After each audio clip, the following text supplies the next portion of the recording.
Hi, welcome back to my channel. My name is Kemi and I help you express yourself to get the best result possible.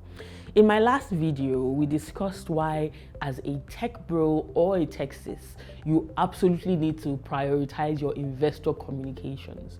If you missed that video, I will link it below, so go check it out. Now that we're on the same page and we know why it is important, I'm going to be sharing with you 3 tips to make your investor communications as seamless as possible.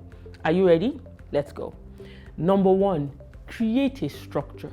A structure is extremely important to get you to do the right things at the right time. And so if you are running a tech business, for starters, you need to have some sort of structure around accountability. And this includes having things like your board of directors in place. If all your funders are your friends and your close buddies and there is no contract, there is no documentation, no obligation, no board, then it may seem like it's nice, oh, we all know each other, we trust each other, but it is not ideal because it doesn't help your business in the long run.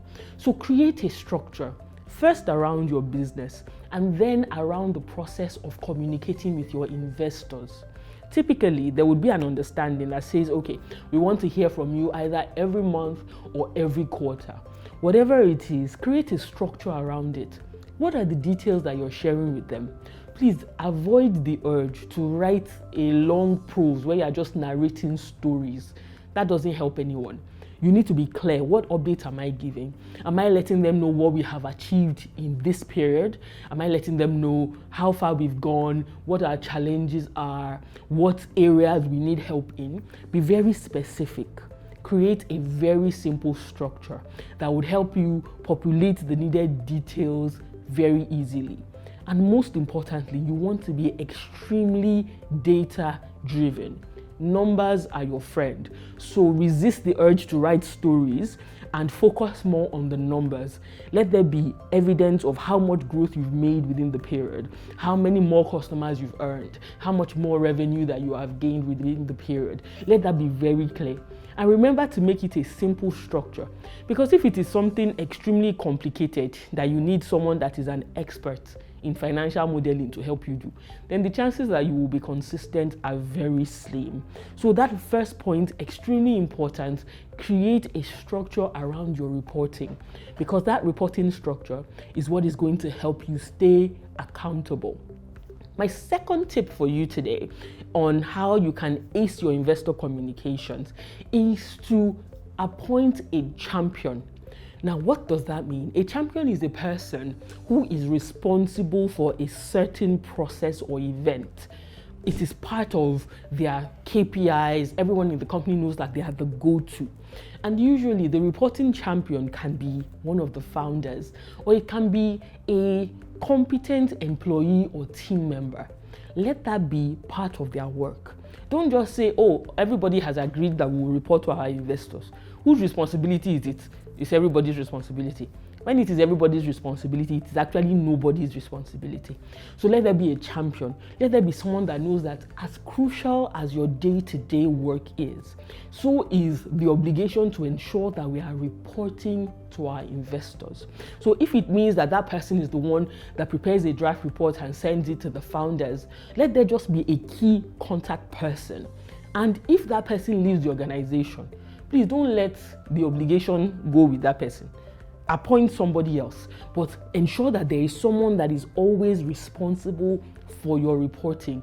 It's an easy way to ensure that someone is accountable and someone is keeping an eye on it, even when things get crazy with the business. Finally, my third point is for you to prioritize reporting.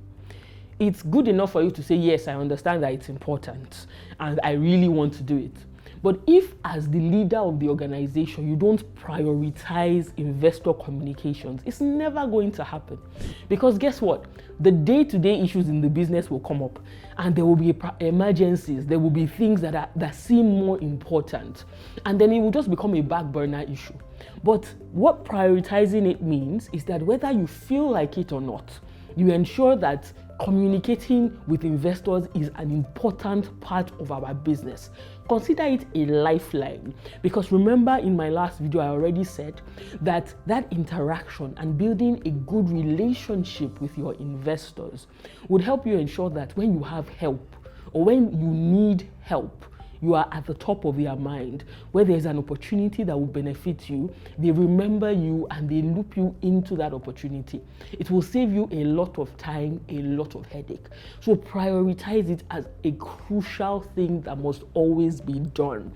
And that means, as the leader of your business, you set the tone. As important as it is for us to get new customers, for us to produce whatever it is, solution it is that we are putting to the market, another important element of our business is our reporting.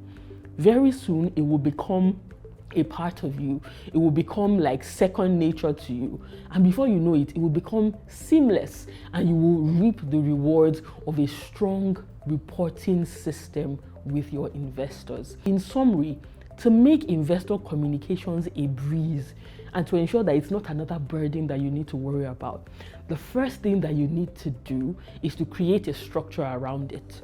After that, appoint a champion in your organization that will be responsible for it. And finally, prioritize it. Whether it rains, whether the sun shines, whether you feel like it or not, maintain it as a priority. Thank you so much for spending time with me, and I look forward to seeing you in my next video. Bye.